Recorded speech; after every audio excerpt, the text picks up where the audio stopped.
There's a moment in every journey, whether you're building a business, chasing a dream, or simply trying to be better than you were yesterday, where you hit a wall. You doubt yourself. You wonder if you've got what it takes. You ask, why isn't it working? And that moment, that exact moment, is what separates the ones who succeed from the ones who settle. It's not talent. It's not luck. It's not even timing. It's mindset. Let me tell you about two athletes I once met. Both trained every morning at 5 a.m. Both were disciplined, focused, hungry, but only one went on to break records. The other quietly faded into the crowd. When I asked the first one what pushed him through those hard mornings, he said, "I hate losing more than I love winning." The second said, "I just want to win." Both wanted the same goal. But only one had the mindset to survive the cost of greatness. You see, winners think differently. Winners understand something most people overlook. Perfection is a trap. It looks noble on the surface. It sounds like high standards, like excellence, but in reality, it's often fear in disguise. Fear of judgment, fear of failure, fear of not being good enough, big enough. Winners don't play that game. They don't wait for the perfect plan, the perfect timing, or the perfect conditions. They move, they act, they adjust, they improve. Their obsession isn't with getting it perfect the first time, it's with getting better every time. Progress is messy. It's full of trial and error, of awkward starts and necessary stumbles. Winners accept this. More importantly, they expect it. They know that growth never looks graceful at first, but they trust the process because they've learned that small, steady steps compound into massive results. Every failed rep is data. Every misstep is direction. While others are stuck analyzing and hesitating, winners are out there experimenting, learning, adapting. They're building momentum while others are building excuses. It's easy to get caught up in the illusion of needing everything to be just right. We tell ourselves, I'll start when I have more time, or once I'm more confident, then I'll go for it. But confidence doesn't come first, progress does. Confidence is earned by showing up, by doing the thing badly at first and a little better the next time. Winners don't let a lack of confidence stop them. They know that motion builds mastery, action builds belief, so they move forward imperfectly but persistently. This mindset creates resilience. When your identity is tied to progress instead of perfection, failure doesn't break you, it builds you. Setbacks aren't personal, they're part of the plan. You're not trying to prove your worth with every attempt. You're just trying to learn. That shift in focus makes all the difference. Because if your goal is perfection, one mistake feels like the end. But if your goal is progress, one mistake is just one more step forward. Winners celebrate small wins. They track growth, not glory. They're less interested in being impressive and more interested in being consistent. They don't compare themselves to others, they compare themselves to who they were yesterday. This keeps their ego in check and their focus sharp. Progress becomes their metric for success, not praise, not likes, not followers. Just steady internal growth. They also understand that mastery is boring. It's not flashing. It's not viral. It's doing the same fundamentals over and over, refining the edges, pushing through plateaus. Winners aren't addicted to novelty, they're committed to the grind. While others chase shortcuts, they embrace repetition. While others chase instant results, they build long-term systems. This is why winners sustain success. Because their process isn't built on hype or bursts of energy, it's built on the quiet confidence that every rep counts. Every early morning, every late night, every uncomfortable step forward, it all adds up. In the end, winners don't just hope to get better, they expect to get better. And that expectation comes not from arrogance, but from repetition. From trusting that effort applied consistently leads to excellence. Not overnight, not always visibly, but inevitably. Perfection is an illusion. Progress is a choice. And winners make that choice every single day. Most people wait for motivation to strike before they act. They wait to feel ready, inspired, or energized before they start working toward their goal. But winners know that waiting for motivation is unreliable. It comes and goes.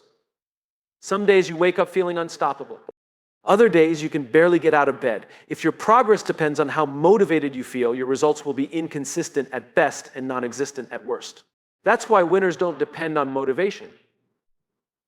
They depend on discipline. Discipline is doing what needs to be done, especially when you don't feel like doing it. It's showing up on the hard days, the boring days, the days when everything in you wants to quit or delay. Discipline doesn't ask how you feel.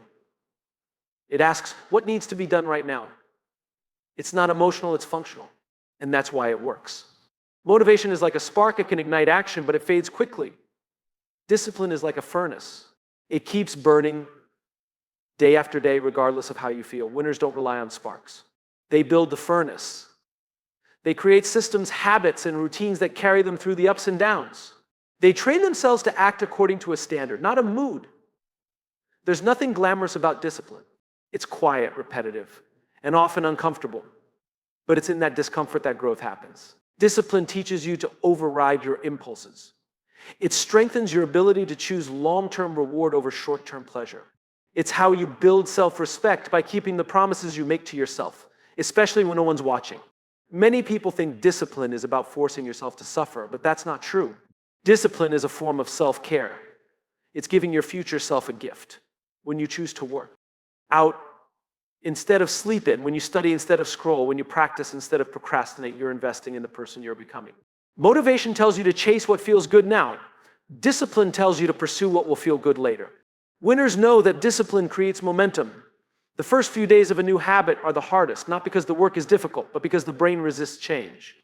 Discipline is what pushes you through that resistance. Once you push through, something powerful happens. You start to build identity. You stop saying, I want to be, and start saying, I am. You become the kind of person who follows through. That shift in identity is priceless. Discipline also creates freedom. It sounds like a paradox, but it's true. When you live with discipline, you're not constantly battling yourself. You're not making the same decisions over and over. You've already decided. You go to the gym because that's what you do. You. Stick to your schedule because that's who you are. This mental clarity frees up energy for more meaningful work. You're no longer negotiating with yourself every day you're executing.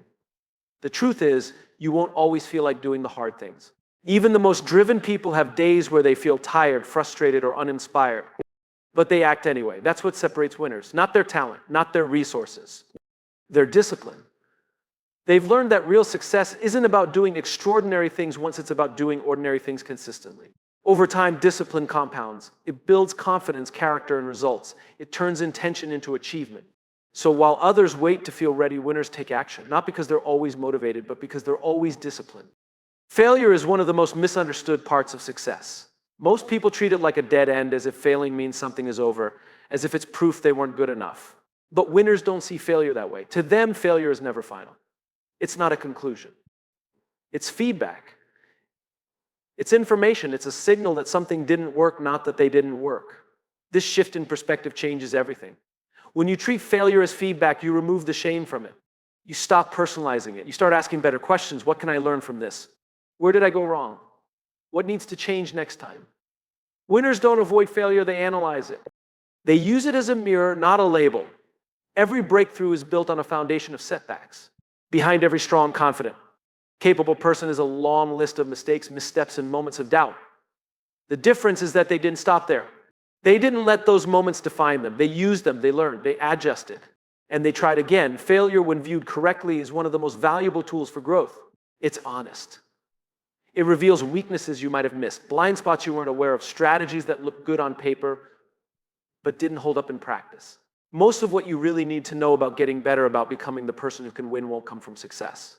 It'll come from the things that didn't work. But to use failure well, you have to stay in the game long enough to reflect. Most people quit too soon.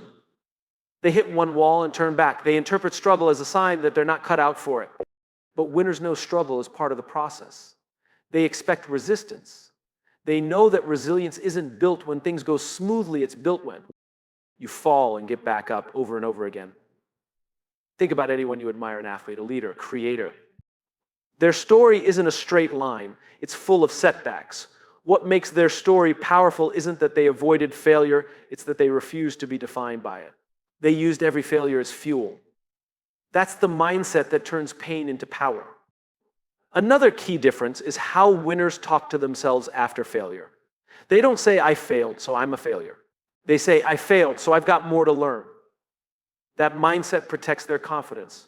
It keeps their identity separate from the outcome. They don't measure their worth by their wins or losses, they measure it by their growth. Failure also keeps you humble. It reminds you that you're still a student, that there's always room to evolve. That humility opens you up to feedback from others, to coaching, to the next version of yourself. And ironically, it's that humility that accelerates growth. Winners know that failure isn't a punishment, it's part of the cost of mastery. It's part of the price you pay to become excellent at anything. The earlier you accept that, the quicker you move through it. You stop fearing it. You start using it. So no, failure isn't final. It's formative. It shapes you if you let it. It's not the end of the story. It's the part where the character grows, adapts, and comes back stronger. In the end, the only real failure is quitting. Everything else is feedback. Everything else is fuel. One of the biggest lies people believe is that they have to feel ready before they can begin. They wait for the right moment, the perfect plan, or a sudden wave of confidence to show up. But that moment rarely comes. Winners understand this. They don't wait for clarity or certainty, they act. They move forward even when they're unsure, uncomfortable, or afraid. They know that readiness is a byproduct of action, not a prerequisite for it. Most people think that confidence leads to action. But in truth, it's the other way around. Action leads to confidence. When you start doing something, especially something outside your comfort zone, you begin to gather experience. That experience builds skill, and skill builds belief. But it all starts with motion. Winners trust this process. They know that if they wait to feel ready, they'll be waiting forever. So instead of waiting, they step forward. Acting before you feel ready is an act of courage. It means choosing growth over comfort. It means being willing to look inexperienced or even foolish. And that's exactly why most people hesitate. They're afraid of not looking like they have it all together. But winners aren't obsessed with appearances. They care more about progress than perfection. They understand that every master was once a beginner. Every expert was once awkward. Every leader was once uncertain. You don't get to skip that phase. You move through it. You grow through it. Taking action without feeling ready builds resilience. It conditions your mind to move despite fear. Because the truth is, fear doesn't disappear when you grow. It just shows up in different forms. If you learn to act in the presence of fear now, you'll be stronger when the stakes are higher. Winners build that muscle early. They train themselves to trust their intuition, to bet on their potential, and to take that uncomfortable first step. One of the most powerful truths is that clarity often comes after commitment. You don't need to see the entire staircase to take the first step. Most of the time, you only need to know the next right thing. Winners simplify the process. They don't obsess over what armature could go wrong 5 steps ahead. They focus on what they can do today, right now. That's how momentum is built, through small, decisive actions taken repeatedly. Action also leads to feedback, and feedback is more valuable than any plan. You can't strategize your way into growth without doing the work. You have to test, experiment, fail, and adjust. The faster you act, the faster you learn. Winners don't fear getting it wrong, they fear standing still. They know that motion is the best teacher. Another key reason winners act before they feel ready is that they understand the cost of inaction. Waiting feels safe, but it's actually a hidden form of risk. Every day spent hesitating is a day of missed opportunity, lost experience, and stagnant potential. Winners don't confuse comfort with safety. They know that real security comes from movement, adaptability, and progress. The longer you wait, the harder it becomes to start. The mind begins to build excuses, doubts grow louder, and fear takes root. Winners interrupt that cycle with action. At the end of the day, there will never be a perfect time. There will always be reasons to wait, to delay, to doubt yourself. But if you want to grow, you have to move before you feel ready. That's how you train courage. That's how you discover what you're capable of. Winners don't have all the answers when they begin. They just decide to begin anyway. And in doing so, they separate themselves from the rest. Not because they're more prepared, but because they're more willing. Pride wants to be right. Purpose wants to get it right. Pride needs to be seen. Purpose needs to serve. This is the difference that defines winners. While many people chase validation, image, or recognition, winners chase meaning. They are driven by something bigger than ego, something deeper than applause. They are anchored in purpose. And that is what allows them to go further, last longer, and endure more than the rest. Pride is fragile. It's easily offended, easily bruised, and constantly in need of reassurance. It makes decisions based on how things look, not how things feel or what they mean. It resists feedback. It fears failure. It refuses to appear weak, even when growth requires vulnerability. Pride wants to protect an identity, usually one built on appearances or status. But winners don't build their lives around pride. They build it around purpose. Purpose is steady. It doesn't care about being the smartest in the room. It cares about contributing something valuable. It's not obsessed with being praised. It's committed to progress. When you're led by purpose, you're willing to take a step back so others can step forward. You're willing to ask questions, admit what you don't know, and try things that might not work. Because you're not trying to look successful, you're trying to be effective. Winners don't let pride dictate their behavior. They're not afraid to start small, to fail publicly, or to change their mind. Pride clings to being right, but purpose is open to growth. That openness is what allows winners to evolve faster. They don't resist feedback because it threatens their image. They embrace it because it sharpens their mission. Pride says, I already know. Purpose says, I want to learn. When you lead with pride, you tend to protect your reputation at all costs, even if that means avoiding risks, playing small, or pretending you've got it all together. But when you lead with purpose, you'll risk embarrassment, failure, or criticism if it moves you closer to what matters. Purpose allows you to trade comfort for impact. It stretches you beyond ego and into responsibility. Purpose also gives you endurance. Pride will quit when it's humiliated. Purpose will keep going when it's tired, broken, or misunderstood because it knows the why behind the what. Winners don't stick with something just because it feels good in the moment. They stick with it because it matters. They've chosen something worth sacrificing for, worth struggling for, worth showing up for every single day. The world often celebrates pride, loud confidence, bold declarations, public wins. But what it really respects is depth, integrity, consistency, purpose. Winners know that what people see isn't as important as what they build. They don't let pride pull them into drama, distractions, or insecurity. They return to their mission. They filter decisions through it.